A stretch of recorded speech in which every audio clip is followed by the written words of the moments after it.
നിങ്ങൾ നിരന്തരം സന്തോഷത്തെ പിന്തുടരുന്നുണ്ട്, പക്ഷേ സന്തോഷം കിട്ടാത്ത ഒരു വസ്തുവായി അകന്നു പോകുന്നതായി തോന്നാറുണ്ട്.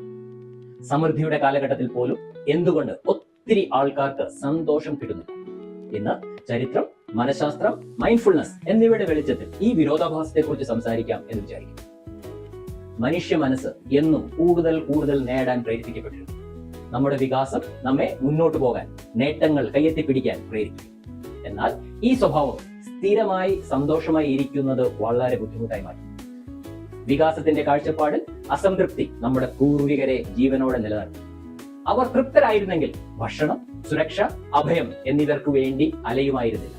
ഇന്നും അതേ സ്വഭാവം നമ്മെ മുന്നോട്ട് നയിക്കും. പക്ഷെ ഇന്നത്തെ സാഹചര്യത്തിൽ ഈ അലച്ചിൽ നമുക്ക് സന്തോഷം തരുന്നില്ല, മറിച്ച് റെസ്റ്റ്ലെസ്നെസ് ആണ് നൽകുന്നത്. മനഃശാസ്ത്രജ്ഞർ ഇതിനെ ഹെഡോണിക് ട്രെഡ്മിൽ എന്ന് വിളിക്കും. എത്ര നേട്ടങ്ങൾ നേടിയാലും ധനം, അംഗീകാരം, സ്ഥാനങ്ങൾ, നമ്മൾ അതിലേക്ക് വേഗം പൊരുത്തപ്പെടുന്നു. പിന്നീട് വീണ്ടും കൂടുതൽ നേടാനുള്ള ശ്രമം തുടരും. പ്രമോഷനുകൾ, പുരസ്കാരങ്ങൾ, സാമ്പത്തിക നേട്ടങ്ങൾ ഇവയെല്ലാം സന്തോഷം നൽകുന്നു, പക്ഷെ താൽക്കാലികമായി മാത്രം. ഉടൻ തന്നെ നമ്മുടെ മനസ്സ് നമ്മോട് ചോദിക്കും, അടുത്തത് എന്ത്? നേട്ടങ്ങൾ മാത്രം സന്തോഷം നൽകില്ല. കാരണം സന്തോഷം പുറത്തല്ല, മനസ്സിന്റെ ഉള്ളിൽ വളർത്തേണ്ട ഒന്നാണ്. നമ്മുടെ സന്തോഷമില്ലായ്മയുടെ വലിയൊരു ഭാഗം നമ്മൾ തന്നെ സൃഷ്ടിക്കുന്ന കഥകളിൽ നിന്നാണ്. മറ്റുള്ളവരുമായി താരതമ്യം ചെയ്യൽ, പുറത്തുള്ള മാനദണ്ഡങ്ങൾ കൊണ്ട് നമ്മുടെ മൂല്യം അളക്കൽ, ഇവയാണ് നമ്മുടെ സന്തോഷത്തെ നിരന്തരം നഷ്ടപ്പെടുത്തുന്നത്. ധ്യാനം, മൈൻഡ്ഫുൾനെസ് ഇവ നമ്മെ സന്തോഷം തേടിയുള്ള പുറത്തേക്കുള്ള ഓട്ടത്തിൽ നിന്ന് രക്ഷപ്പെടുന്നു. ചിന്തകളെ വിധിയില്ലാതെ നിരീക്ഷിക്കുമ്പോൾ നമ്മളുടെ ആഗ്രഹങ്ങളും അസംതൃപ്തികളും എങ്ങനെ പ്രവർത്തിക്കുന്നു എന്ന് മനസ്സിലാക്കുന്നതിന് സഹായിക്കുന്നു. സ്വയം ബോധം അഥവാ സെൽഫ് അവയർനെസ് നമ്മെ ഇപ്പോഴത്തെ നിമിഷത്തിലേക്ക് അഥവാ പ്രസന്റ് മൊമെന്റിലേക്ക് തിരിച്ചു കൊണ്ടുവരും. യഥാർത്ഥ സന്തോഷം നിരന്തരം നേട്ടങ്ങളിൽ നിന്നല്ല ലഭിക്കും. അത് നമ്മുടെ പ്രവർത്തനങ്ങളിലെ അർത്ഥങ്ങളിൽ നിന്നാണ് ഉണ്ടാകുന്നത്. ബന്ധങ്ങൾ, കരുണ, ക്രിയേറ്റിവിറ്റി, സേവനം ഇവയാണ് ജീവിതത്തിന് ആഴം നൽകുന്നത്. നേട്ടങ്ങളിൽ നിന്ന് നേട്ടങ്ങളുടെ പ്രാധാന്യത്തിലേക്ക് ശ്രദ്ധ മാറ്റുമ്പോൾ സന്തോഷം കൂടുതൽ സ്ഥിരതയുള്ളതാവും.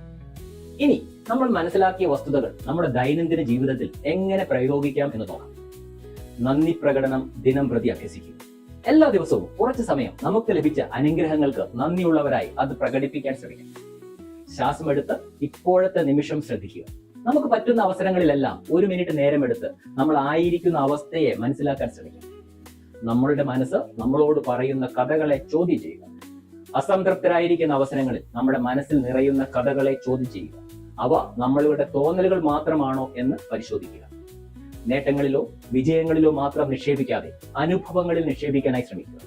സന്തോഷം നമ്മുടെ ലക്ഷ്യസ്ഥാനം അല്ലെന്നും അതൊരു യാത്ര മാത്രമാണെന്നും മനസ്സിലാക്കുക. ആ യാത്രയെ ആസ്വദിക്കുന്നതാണ് യഥാർത്ഥ സന്തോഷം നൽകുന്നത്.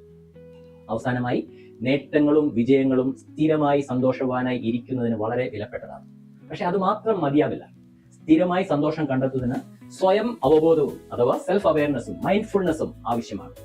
സന്തോഷത്തിന്റെ യാത്ര കൂടുതൽ നേടുന്നതിൽ അല്ല, നേടിയതിനെ വിലമതിക്കുന്നതിലാണ്. ആ മാറ്റം നമ്മളുടെ ജീവിതത്തെ തന്നെ മാറ്റിമറിക്കും. ഇതുവരെ എന്നോടൊപ്പം തുടർന്നതിന് നന്ദി. നിങ്ങൾക്ക് എല്ലാവർക്കും സന്തോഷകരമായ ഒരു ജീവിതം ഉണ്ടാകട്ടെ എന്ന് ആശംസിക്കുന്നു. Thank you.